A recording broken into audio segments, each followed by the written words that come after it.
So in our final topic, we're going to look at how you can effectively prepare for the different sort of routes or levels of memberships when you're going into qualifying.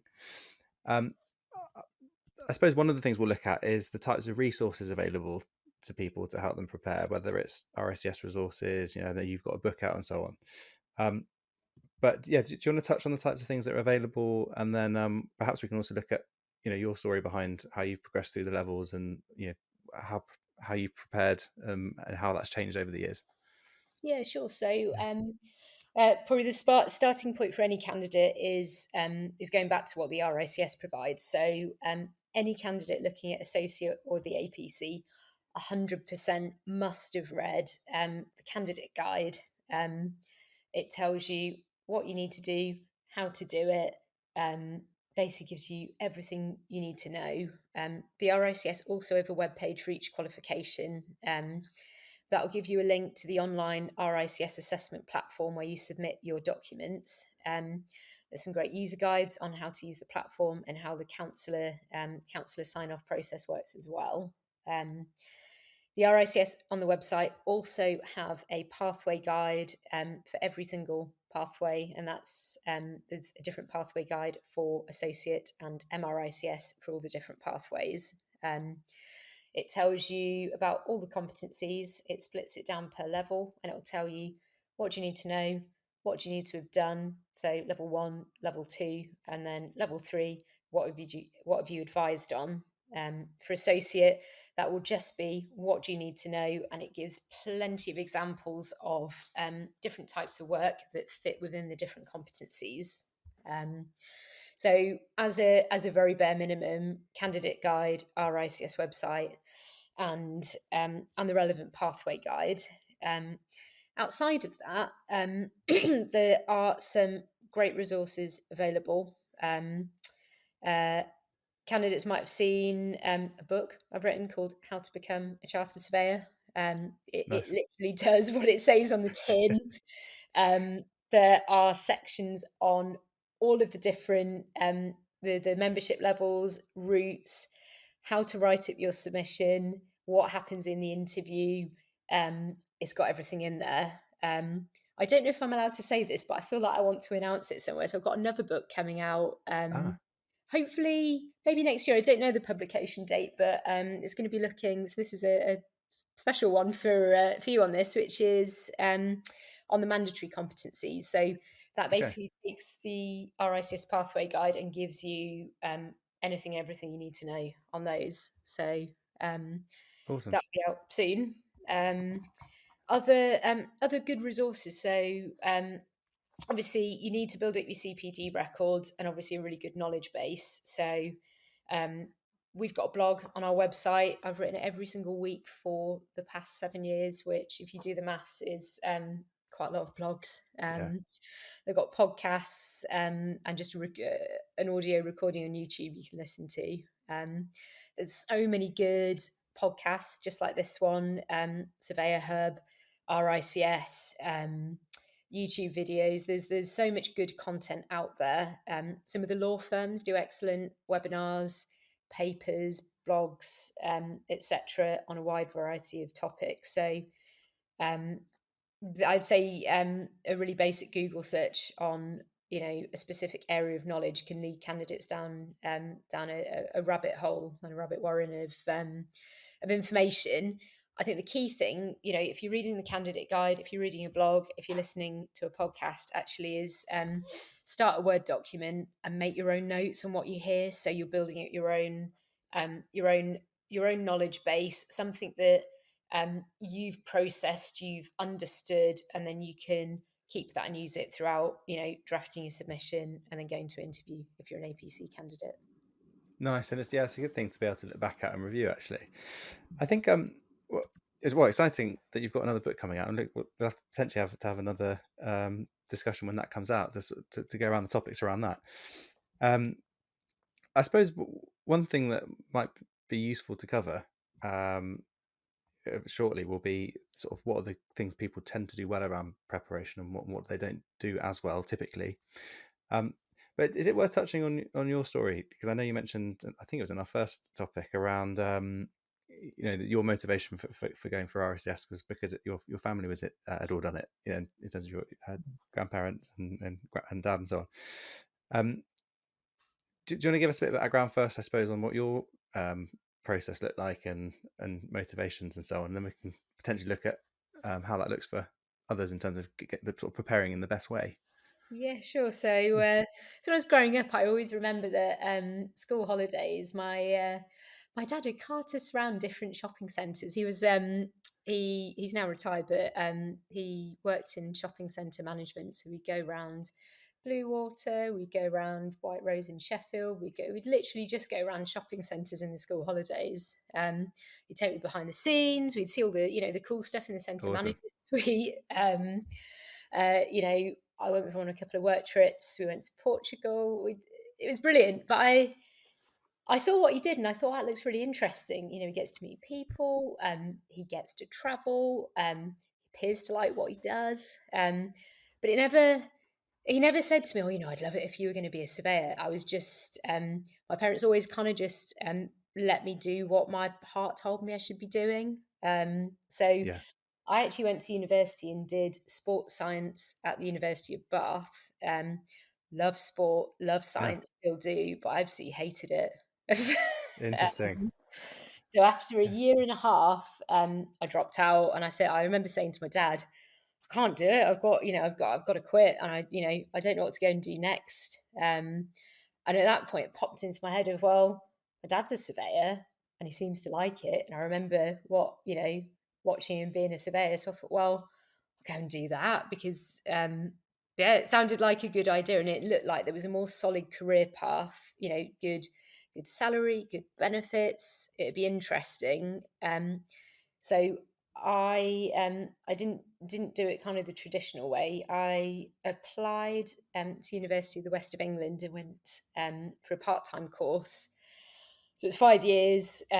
First couple of years I did on day release. The same time I was really lucky to get a job in Bristol. I worked for a sole practitioner supporting him on really general practice surveying, mainly commercial, but a couple of bits of residential.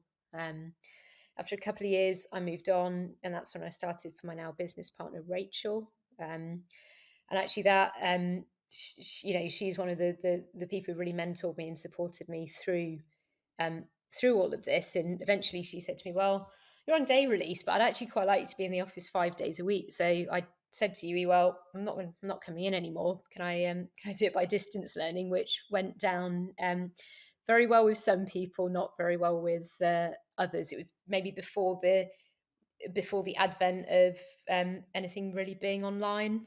Yeah. Yeah. It was very much sit in the classroom and learn. So that was interesting. But um, Was that quite challenging then, trying to do things remotely then? well, you know what? I absolutely loved it because I don't know. I don't know whether if I've just got a short attention span or I'm so self motivated just to get it done that motivation wasn't really a problem, and Yeah. just did everything I could to make sure that it worked. But 100% that wouldn't work for everybody. And you did put a bit of a stop on life for especially Yeah. the last 2 years to just go, well, this is my focus. I'm going to get through this, and I'll think about everything else later on. Um, Yeah. so I can uh, get that. yeah, so I graduated, brilliant, first class. Uh, yeah, first class, did really well, really pleased. Moved at the career ranks at that job, which maybe because we've talked about qualifications, I'd say my job role at the time didn't reflect the fact that I wasn't qualified. So not being qualified didn't hold me back. Mm. Um, I think it probably did in the end in terms of moving up to um, the much higher levels. And I think politics as always, but probably no, I don't know. It must have been 12 months after that. That must have been the earliest that I could have got qualified. So earliest date I could. Did my submission, went to interview, passed, and then went probably maybe in a year or so after that, we left to set up our own firm, and that's when I did my FRICS. Awesome. And to be honest, I was just so proud. Yeah, I can Um, imagine. yeah, dad and granddad um, both chartered surveyors, and it was just a really lovely, just really lovely to say, yeah, I've done something, and you all understand how challenging it was to get there. So I it can was, imagine. yeah, it's quite a good Yeah. story. Yeah, it's a lovely story actually, and it's funny how a path you might set out on, yeah, when it doesn't go how you thought it might initially, actually end up being, going in a better direction. But you you just have to sort of accept the journey you're on, I suppose. But it's interesting how you end up getting moved back to the right thing. You can't try and force something, but when you get the motivation there, you can really drive yourself forward and achieve what you Mm, want to. yeah, Um, definitely. I suppose my question from there then is, from your experience of having gone through both MRICS and FRICS, and when you work with people, obviously regularly going through the process, what do people typically do really well, and where do they potentially fall into pitfalls going through the process? Yeah, sure. I think it really depends. I think it really depends on you as an individual. So, I know some people really, really struggle with writing up the submission. They just can't put, they get a bit of writer's block. They can't write, or they find it really difficult to write in the way that RICS want to see. I'd say we do see some really, really poor submissions. Sometimes it is due to a lack of support and guidance from the counsellor, looking at examples, incompetencies, and the right knowledge. But sometimes written work is just something that people struggle with. Mm. A really, really good way, obviously apart from getting some support, is actually the Grammarly app, Yes. which I'd say particularly the paid version, because it adds on, things like fluency and phrasing. If you're not amazing at being able to, write something that's, Pulitzer Prize winning, actually the Grammarly app can really help you to learn how to do that. So there are some great tools out there to do a good submission. Um, Yeah, definitely. Maybe some of the candidates who struggle a bit with the written work actually perform really well at interview, because they can talk the way around the work, they can explain things, they come across really well. On the flip side, some candidates just hate that pressured interview environment, and nerves, confidence, stress around the interview really, really affects some candidates. And in a way, there's sometimes there's nothing you can do about it, but it's putting yourself, through lots of mock interviews, lots of practice, looking at ways that you can reduce nerves. Some of the things like mindfulness, Mm. meditation, visualization, all of those things, and just getting some extra support to help you through it, can be a really, really good thing to do. Um, What on that note, what do people tend to do wrong if it's an interview route, for say membership level? Um, is it prep, or is it just being nervous on the day, or is it not having the right examples, or not answering the question? Perhaps is there a yeah, common theme?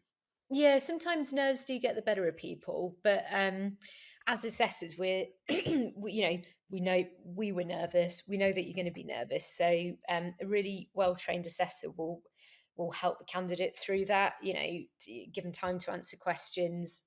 Ask questions in a really direct way.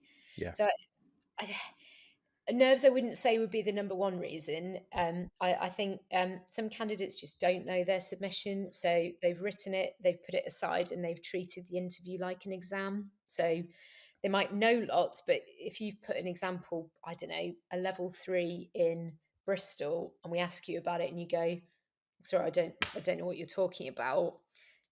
Not knowing what you've written up can be Mm. it can be a real challenge. So that prep around knowing what you've done and the knowledge behind it is really important. And also say some candidates just uh, fail to listen. So I don't know, if we ask a question and a candidate doesn't listen, we find they sometimes either tell us about something completely different, or they just tell us everything they know. And there's a real skill in, I suppose it's active listening, but just honing in on what am I being asked and just giving that one answer, And can pausing. Yeah. it is. And really, yeah, just giving that answer, the same as if you've got a client in front of you. The client doesn't want to know everything. They've got a very specific question, and that professionalism on being able to answer what you're being asked often trips candidates up. It's an interesting one you see on just general emails quite a lot, where um, you send something across and then maybe someone fires back a response quite quickly, answering the first part or what they think that you meant by the first part of the email. But because they've not properly gone through the context, you then have to go back and go, no, actually, this is what I need from you, not what you've responded with. And I think that's possibly the same thing, and whether it's the pressure or just the eagerness to start an answer, where people don't focus on what's the actual question. And I think pausing is quite an important one to really reflect on what's been asked before you feel the need to or feel you have to start going through an answer.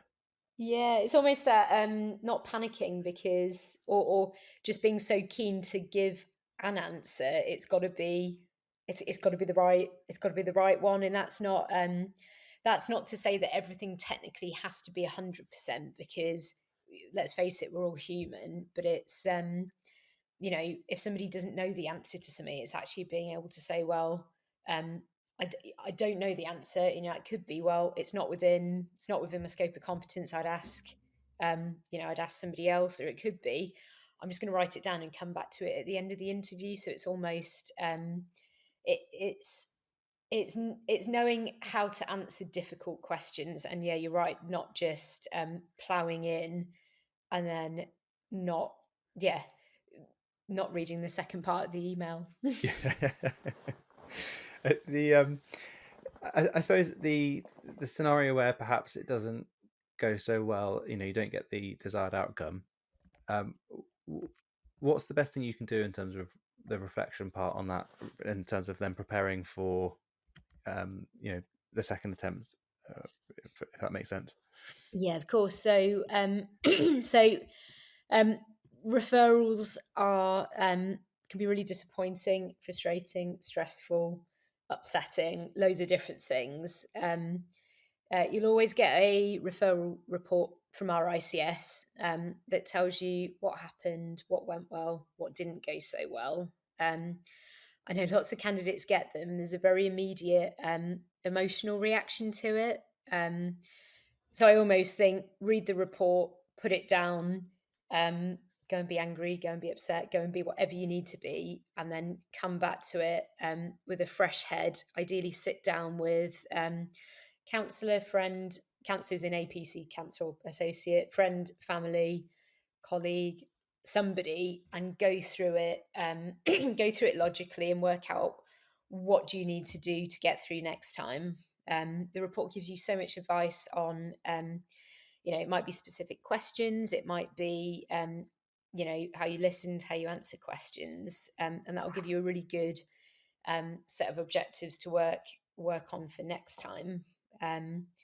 Sometimes you might not agree with what's in the report. You might think might think that it doesn't really reflect what happened. I think in a way that sometimes when you have to take things with a pinch of salt, take from it what you need, and then move forward. And then your focus really needs to be on, well, is it that I just had a bad day in the office? Is it that I actually I didn't have the right experience, or I wasn't ready? And then you can make a plan to go forwards, whether it's, I'm just going to go for it again, do exactly the same, and hope that it's, I have a much better day, or is it, do I need to go and do some more work in a specific type of instruction? Do I need to go learn more about X, Y, or Z? So I think taking the report, letting yourself feel whatever you need to feel, but then Yeah. coming back to it with a plan. And the candidates who succeed are the ones who plan. Yeah. I think it's I suppose you can liken it to a driving test. It's a bit more serious, but it's, well, the driving serious too, I think. But if you don't pass that first time, it's frustrating, absolutely.